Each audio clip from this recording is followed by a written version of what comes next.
Presentamos Señal UCT, un espacio informativo de la Universidad Católica de Temuco. Hola, ¿cómo están? Bienvenidos a Señal UCT, el programa informativo de la Universidad Católica de Temuco. Hoy los queremos invitar a conversar sobre el plebiscito nacional 2020 que se desarrollará este domingo 25 de octubre y en el cual la ciudadanía elegirá si quiere iniciar un proceso para cambiar nuestra Constitución. Para hablar sobre ese tema queremos agradecerle a dos importantes académicos e investigadores de nuestra universidad que están hoy con nosotros. Primero, Juan Pablo Beca, abogado constitucionalista. Muchas gracias por estar con nosotros, Juan Pablo. Muchas gracias por la invitación. Y saludamos también a Christopher Martínez, cientista político de la Universidad Católica de Temuco. Gracias, Christopher, por acompañarnos. No, gracias a ti, Alejandra. Queremos conversar de lo que se va a vivir este día 25 de octubre, este domingo. Cuéntenme, ¿qué vamos a decidir? ¿Cuál es la decisión más importante que vamos a tomar este domingo 25 de octubre? Juan Pablo, por ejemplo. La verdad es que es un plebiscito, pero es como dos plebiscitos en uno para aprovechar el mismo día. O sea, primero vamos a decidir si queremos o no queremos una nueva constitución, que es la decisión más importante. Si gana el apruebo significa que se abre todo un proceso, y si gana el rechazo significa que seguimos con la constitución tal cual como está, con los posibles cambios que puede hacer el Congreso, pero eso está por verse a futuro. Y la segunda pregunta es, si es que gana el apruebo, pasa a ser importante, ¿quién va a redactar la nueva constitución? Porque si gana el rechazo no tenemos nueva constitución. Si gana la prueba, entonces, ¿quién la va a redactar? Y tenemos que decir entre la convención constituyente o constitucional, que significa que vamos a elegir a 155 personas, o la convención mixta constitucional, que significa que nosotros vamos a elegir a la mitad, que van a ser 86, y los otros 86 los van a designar los parlamentarios entre ellos mismos. Y en ese sentido, Christopher, ¿qué podríamos esperar de la participación en este proceso eleccionario? Vivimos ya este primer año del 18 de octubre donde todo se inició, ¿no es cierto? Donde el estallido social, donde toda esta presión de la sociedad en relación a las demandas nos llevó un poco a esto, que estaba programado para el 26 de abril, pero por toda esta situación de la pandemia hubo un cambio en la fecha, ¿no es cierto? ¿Qué se espera de la participación de la ciudadanía en este sentido? Es bien complejo poder determinar más o menos cuánto podemos esperar, porque efectivamente el número de personas que han participado en la última elección bajó muchísimo con el voto voluntario. Pero además tenemos por otro lado la importancia de la elección. Entre más importante esta sea, más gente tiende a participar, y las elecciones fundacionales como referéndum como de este tipo, o plebiscito como de este tipo, siempre atraen mucha atención. Sin embargo, tenemos que este año, especialmente por la pandemia, representa un riesgo para las personas y quizá un costo más alto de poder participar. Alrededor del mundo en general lo que se ha visto es un declive en la participación política electoral en las últimas elecciones. Entonces, es difícil poder decir si es que va a aumentar por la importancia de la elección y cuánto va a disminuir por el contexto de pandemia que estamos viviendo. Y lo otro también tiene que ver, por ejemplo, viendo los resultados de encuestas, que se han reflejado que las personas, por ejemplo, mayores, tercera edad, son los que muestran menos entusiasmo respecto al plebiscito, y siempre estos grupos son los que tienden a votar en mayor proporción.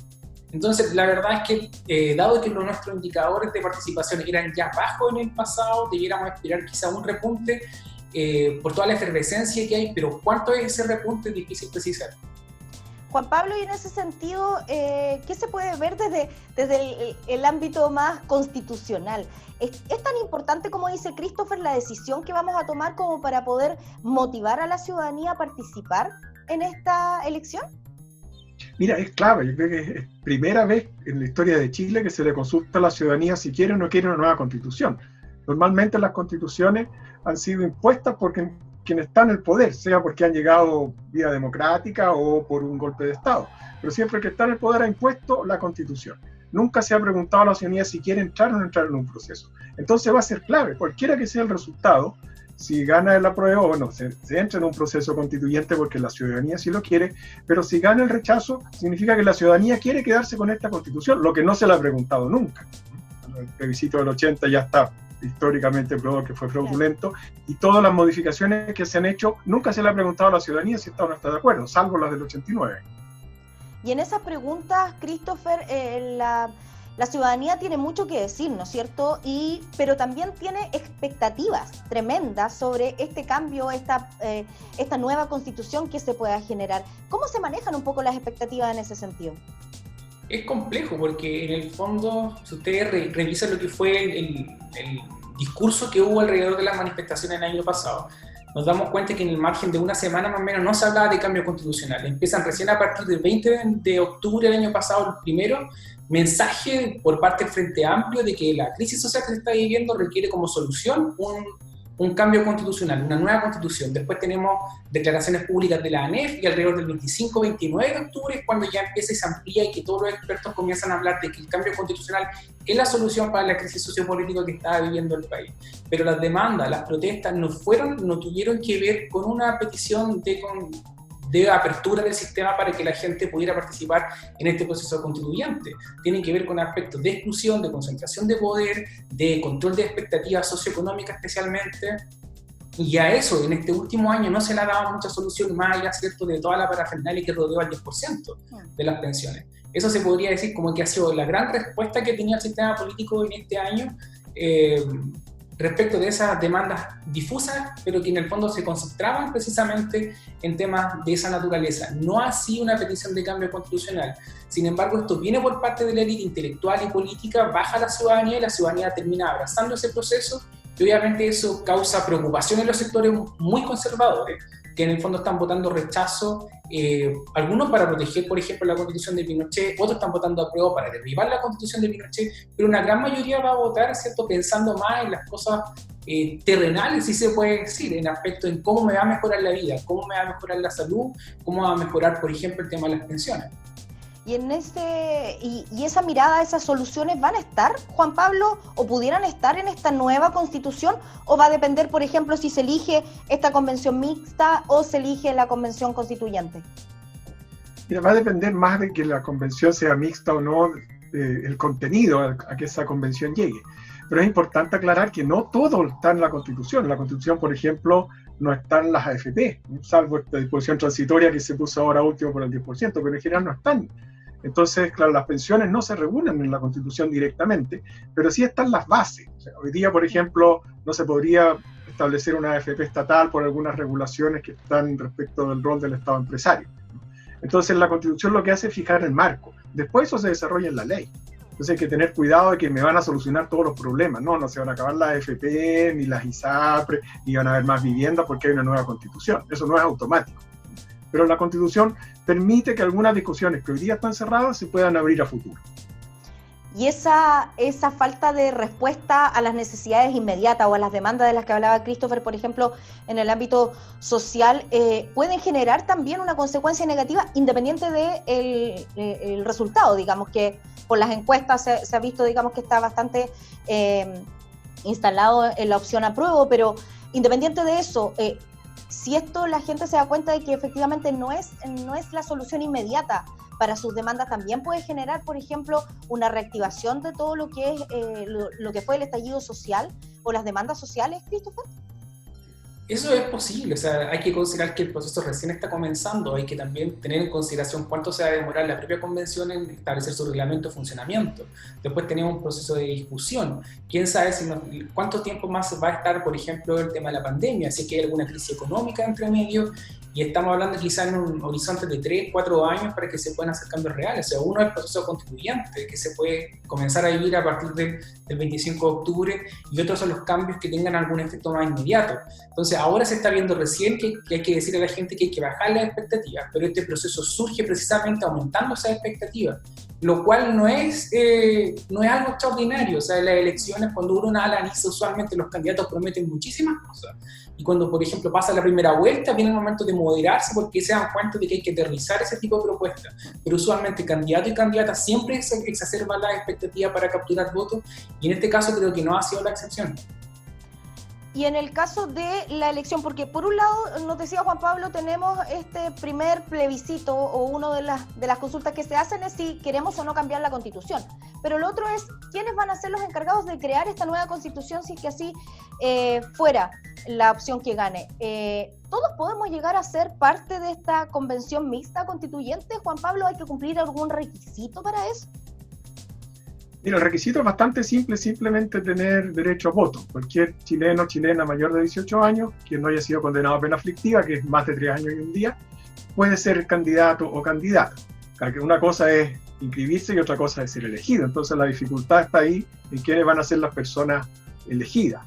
La elección va a ser bien parecida a la elección de diputados, sea que elijamos 155 u 86, con algunas diferencias. La más relevante es el tema de la paridad. Hay una regla ahí que busca no es una paridad matemática exacta que sea la mitad y mitad, pero una cifra bastante cercana a la mitad entre hombres y mujeres integrantes de la convención. Eso nos puede dar una pista más o menos de quiénes pueden ser elegidos. Otra diferencia es la participación de los independientes, que se ha facilitado un poco respecto a lo que ha sido tradicionalmente la elección de diputados. Quienes postulen a esta convención, a ser parte de esta convención mixta, Christopher, deben contar con el apoyo de algún partido, y en ese caso, quienes, por ejemplo, están cumpliendo con sus periodos de alcalde, pudieran a lo mejor ver aquí una posibilidad. Yo creo que la carrera política de las autoridades actuales va por otro lado. Yo creo que en el fondo, además, todo esto surge como un movimiento casi antipartido o anti-autoridades que nosotros hemos visto por mucho tiempo. Claro. La gente quiere ver renovación en la política, y quizás la crítica no es tanto hacia los partidos como estructura, sino las personas que han comandado estos partidos por largo tiempo sin mayor renovación, sin dar espacio a minorías, sin dar espacio, por ejemplo, a mujeres dentro de los propios liderazgos. Y en este sentido es importante, como tú mencionabas al inicio, considerar que no todas las personas tenemos la misma chance. Legalmente todos tenemos los derechos para poder inscribirnos y participar, pero probablemente vamos a perder la mayoría. Acá va a depender, como siempre, los sistemas privilegian a los grupos organizados. Los grupos organizados en esta arena tienden a ser más lógicamente los partidos, pero también están participando, por ejemplo, indirectamente sindicatos, organizaciones de la sociedad civil, grupos como ONG, incluso, ¿por qué no?, personas ligadas a la iglesia evangélica, católica, e incluso universidades que van a querer levantar, en el fondo, candidatos o candidatas para la convención. Pero sí es un poco inocente creer, y no sé si mucha gente lo piensa, la verdad, de que cualquier persona, ¿cierto?, un dirigente incluso de barrio, tiene las mismas oportunidades para ser electo y ser partícipe de la convención, cualquiera de las formas que ésta quiera. Juan Pablo, ¿crees tú entonces que los protagonistas van a ser más allá de quienes, por ejemplo, levantaron esta bandera de lucha del proceso constituyente, los jóvenes, por ejemplo, que fueron quienes fueron la primera línea con este concepto tan utilizado durante este año, ¿no es cierto?, y que hemos ido como acuñando, la primera línea de lo que fue las demandas sociales, y me refiero principalmente a los jóvenes, que tienen que ver con que son los que están más en la calle, los que demandan más directamente la equidad. ¿Van a participar ellos en este proceso? ¿Validan este proceso? ¿Cómo lo ves tú desde el tema? Mira, yo espero que participen, no sé si lo van a hacer o no, pero espero que así sea, porque esa es la manera que en democracia se pueden conducir las solicitudes y se pueden conducir las aspiraciones de lo que debe ser o no ser el Estado. Entonces, toda esta protesta que hemos visto, si se concreta y estas personas se organizan, por supuesto, pueden organizarse dentro de los partidos existentes o como grupos de independientes, como decía, es una posibilidad que hoy día se abre. Todavía no está claro qué porcentaje de firmas se va a requerir para inscribir, pero hay la posibilidad de escribir listas independientes. Entonces, en la medida que estas personas se organicen y participen, por supuesto, pero no por el hecho de haber estado en la calle, en la primera línea, van automáticamente a la convención. De ninguna manera, en ese sentido, participan o no participan igual que cualquier otra persona. ¿Y la participación, Christopher, crees tú que va de la mano la participación democrática, en democracia, esto de ir a votar, de cumplir como con tu deber, con tu derecho, va de la mano un poco con esto de ir a protestar y estar en esta primera línea de la que hablo yo? Usualmente, o sea, no usualmente, a veces no ocurre. Hay personas que prefieren otro tipo de participación política, no convencional, por ejemplo en protesta, pero que no van a votar. Y los jóvenes en los últimos años que hemos visto la tendencia muy clara de que no se suman a los registros electorales, de cuando había que inscribirse, tampoco se suman durante el proceso de voto voluntario. Y lo otro que es difícil saber si es que las personas que participaron el año pasado, que están participando actualmente de las movilizaciones, van a participar formalmente después. Hay que recordar que todo el estallido, o sea, carece de organizaciones que la respalden. No hay organizaciones de sindicatos o algún colectivo, ¿cierto?, bien organizado, reconocido. Un líder, digamos. No hay líderes. Y de hecho eso puede ser algo bueno para Piñera. Si se surgió una alternativa viable, ¿cierto?, al liderazgo de Piñera o a la presidencia de Piñera, mejor dicho, quizás hubiese sido otro el escenario que hemos estado viviendo. Esto fue totalmente difuso. De hecho, cuando algún partido político, por ejemplo el Partido Comunista, trató el año pasado de decir aquí estamos, fue súper claro decir ustedes no están, esto sin ustedes, sin partido de ninguna naturaleza. Y de hecho lo que pasó el día domingo con el alcalde Daniel Jadwe, que en el fondo lo expulsa a un grupo de personas, claro, más allá si habrá sido concertado o no, también refleja esta noción poco organizada del movimiento en términos de estructuras más tradicionales como los partidos, como organizaciones sindicales u otras. Nos quedan poquitos días para que podamos como ciudadanos tomar una decisión y hoy quisimos conversar un poco de lo que se trata este proceso. Juan Pablo, quiero que nos puedas a lo mejor orientar en qué es lo que debiéramos saber, cómo debiéramos tomar nuestra decisión, independiente de cuál sea. ¿Qué nos recomiendas que pudiéramos leer? ¿Qué información pudiéramos buscar? Más allá de la franja, más allá de la información que pueda aparecer, ¿en qué nos debiéramos fijar para llegar a tomar una decisión informada?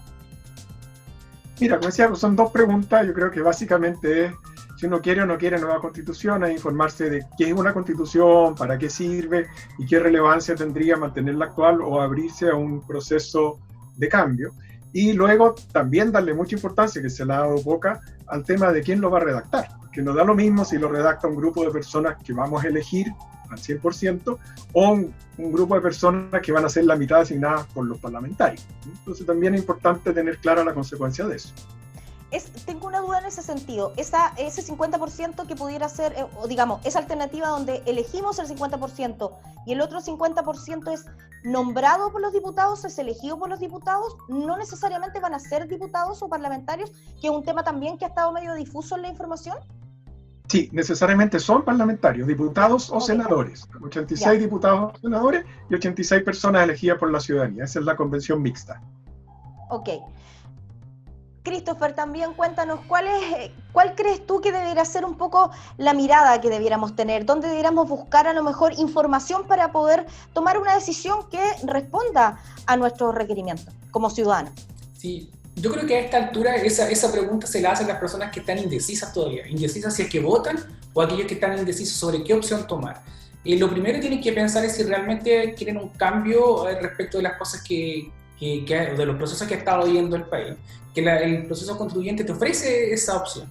La opción rechazo, en el fondo, el rechazo para reformar, de todas maneras es poco creíble porque en el último año no hemos visto medidas concretas de reforma. Entonces esa es una tensión súper fuerte que va a vivir la persona que quiere votar y que no sabe todavía por qué opción. En ese sentido, el camino de cambio, del cual puede involucrar un mayor grado de riesgo, es en el fondo votar a prueba, pero eso es casi una decisión personal e incluso no requiere mucha información. En el fondo es plantearse respecto a lo que yo he visto, quiero un cambio real, este es el camino bastante complejo, no sabemos dónde nos va a llevar, y lo que sí sabemos es dónde nos va a llevar el camino, ¿cierto?, de mantener la situación como está, que es el camino del rechazo. Al final, entonces, debiéramos esperar qué es lo que va a decidirse este día 25 y después ya cuando se toma la decisión de quiénes van a escribir esta constitución, si es que así fuese la elección, ahí a lo mejor debiéramos tener una mayor información, ¿no es cierto?, de quiénes debieran conformar esta convención mixta. ¿Es convención mixta constitucional o convención constituyente? ¿Ese es el nombre correcto? Comisión. Juan Pablo, Christopher, cualquiera de los dos. ¿Convención constitucional? ¿Convención constitucional o convención mixta constitucional? Recuerda que el apellido de constituyente y asamblea constituyente era el punto de ese encuentro que tuvieron ese día en la noche, claro, de conflicto, que era terrible. Entonces ahí se reemplazó. Bueno, dejémoslo en la convención constituyente, para que le vamos a poner más conflicto a la situación, ¿no es cierto? Recordarles a todos entonces que este 25 de octubre está la posibilidad de poder tomar una decisión como ciudadano. Recuerda revisar, porque ha pasado y lo he leído, a mí me pasó, no sé si ustedes, pero cervel.cl para revisar si tienes que votar en el mismo lugar donde lo has hecho antes. A mí me cambiaron el lugar de votación, por ejemplo. Así que, ojo ahí, todavía hay tiempo para poder saber dónde tienes que votar. Y quiero hacer una consulta, porque antes de iniciar el programa, preguntaba yo, hay algunos tips, hay que llevar su lápiz, y tiene que ser un lápiz azul, ¿no es cierto? Don Juan Pablo Beca, cuéntenos la historia. ¿Por qué tiene que ser un lápiz de pasta azul? ¿O por qué antes se votaba con lápiz de grafito y ahora lo vamos a hacer con lápiz de pasta? ¿Qué pasó ahí? Mira, en la década de 1940, cuando se inventó la cédula única, antes se votaba con cédulas de distintos colores por partido, se repartieron los útiles electorales para todo Chile y los cabinos de los aviones no estaban presurizados, entonces los lápices pasta reventaban, se tuvo que usar lápiz grafito, ¿no? Bueno, además se tiene la ventaja de como si el papel es grueso, con el lápiz grafito no se transparente, eso garantiza la seguridad del voto, ¿no? Pero bueno, por el tema de la pandemia eso hoy día no es así y el lápiz tiene que ser lápiz pasta azul, pero es importante que sea azul. Porque si yo marco, por ejemplo, con verde, alguien va a saber qué es lo que voté. Por eso que todos los lápices con que se marca tiene que ser necesariamente azul. Da lo mismo la marca. El CERVEL ya lo clarificó que no hay ninguna marca en particular, pero sí tiene que ser azul. Ya pensamos que tenían ahí un negocio con los lápices Bic, porque nos habían dicho. ¿Podrían objetar, por ejemplo, el voto para quienes van a ser apoderados o vocales de mesa? Si el voto es con un lápiz de otro color, ¿se puede objetar eso? Así es, eso sería un voto objetado. Un voto objetado significa que se cuenta, ¿ya? Pero que va a quedar constancia en acta porque si hay un reparo posterior. Pero va a ser objetado de todas maneras. Ya, bueno, ojo entonces que no se nos olvide el lápiz azul, de la marca que sea, su cédula de identidad y revise dónde le toca votar para este 25. Y mascarilla, alcohol gel, vaya con tiene obligación. Sí, los adultos mayores entiendo que tienen un horario preferente, más o menos nomás el horario, sobre todo para las regiones donde ya está haciendo harto calor, el horario es medio complejo. Pero bueno, hay que darle preferencia. Esperemos que sea un tremendo acto eleccionario y que al final gane la ciudadanía, ¿no es cierto? Exactamente. Muchas gracias por habernos acompañado y ya vamos a estar conversando seguramente más adelante cuando la decisión ya esté tomada el 25 de octubre y vamos a conversar sobre las consecuencias de esa decisión para nuestro país. Muchas gracias, Juan Pablo, por acompañarnos. Muchas gracias, Christopher, también. Muchas gracias a todos. Nosotros nos encontramos en una nueva oportunidad. Les recordamos que pueden seguirnos a través de nuestras redes sociales y revisar este programa. Nos encuentran en el Twitter como @UCTemuco y en el Facebook y en el canal de YouTube como Canal UC Temuco. Nosotros nos encontramos en una próxima oportunidad. Que estén muy bien. Chao, chao. Presentamos Señal UCT, un espacio informativo de la Universidad Católica de Temuco.